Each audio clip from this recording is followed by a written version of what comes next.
و از خبر روز شروع میکنیم. بعد انتظاری های زیاد درباره قبول قانون عفو در تاجیکستان که قریب یک سال ادامه داشت، رئیس جمهور امام علی رحمان با صدور یک فرمان در آستانه عید نوروز گناه 897 نفر را بخشیده است. فرمان روز 20 مارس یعنی دیروز صادر شد و مقامات گفتند رئیس جمهور فرمانی بخشش را امضا کرده است که از قانون عفو فرق دارد.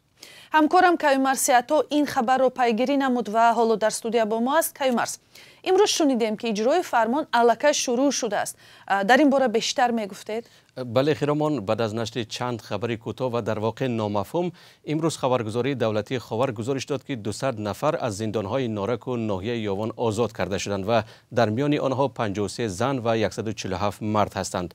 همراه آنها 23 نابالغ هم رها کرده شدند که برای جنایت نه به زندان بلکه مؤسسه های مخصوص تربیتی فرستاده شده بودند. در فرمان رئیس جمهور آمده است که گناه آنها بخشیده می شود که جنایت های میانه وزنین یا مخصوصا وزنین کردند و در زندان ادای جزا میکنند.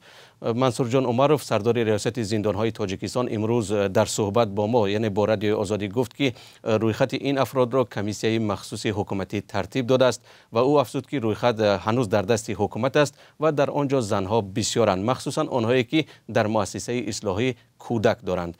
عمروف در این صحبتش از عفو چون یک اقدام مثبت ستایش کرد و گفت که او جانبدار بخشیدن گناه است. عمروف در مورد احتمال رهایی بعضی از خبرنگاران و فعالان و سیاستمداران زندانی پاسخ نداد و بهتر دانست که منتظر نشر این رویخط بمانیم.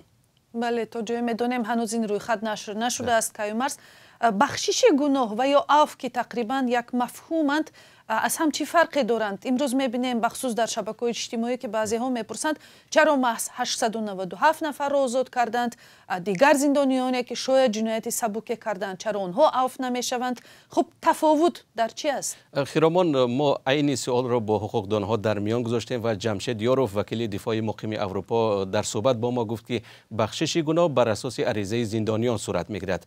یعنی به قول او اساس بخشش گناه این عریضه به نام رئیس جمهور است. یعنی محکوم شده در مراجعت به پرزیدنت می نویسد که گناهش را به گردن میگیرد، خطا کرده است و از او خواهش میکند که از گناهش گذرد.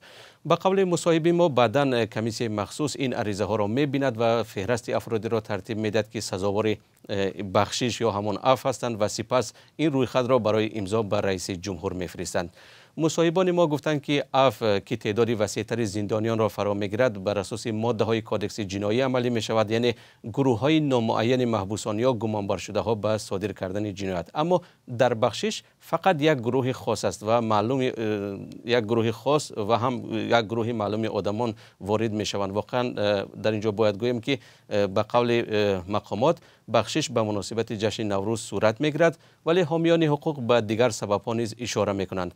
از جمله زندان‌های پر از محکوم شده در تاجیکستان. خود امبودسمن و یا وکالتدار حقوق انسان در تاجیکستان هم در گزارش سالانه‌اش نوشته بود که سنجش نشان داده است که سال 2023 مثلا در یک زندان شهر دوشنبه 300 نفر را بر زیاد جای دادند که بر اساس قانون ممکن نیست و تا ماه ینور سال 2024 در زندان‌های تاجیکستان زیاده از 13,500 نفر را نگه می‌داشتند که این برابر به اهالی یک محله بزرگ در تاجیکستان است. بله، تشکر. کیومرث عطا بود با جزئیات فرمان پرزیدنت درباره بخشش جزا برای قریب 900 محبوس در تاجیکستان.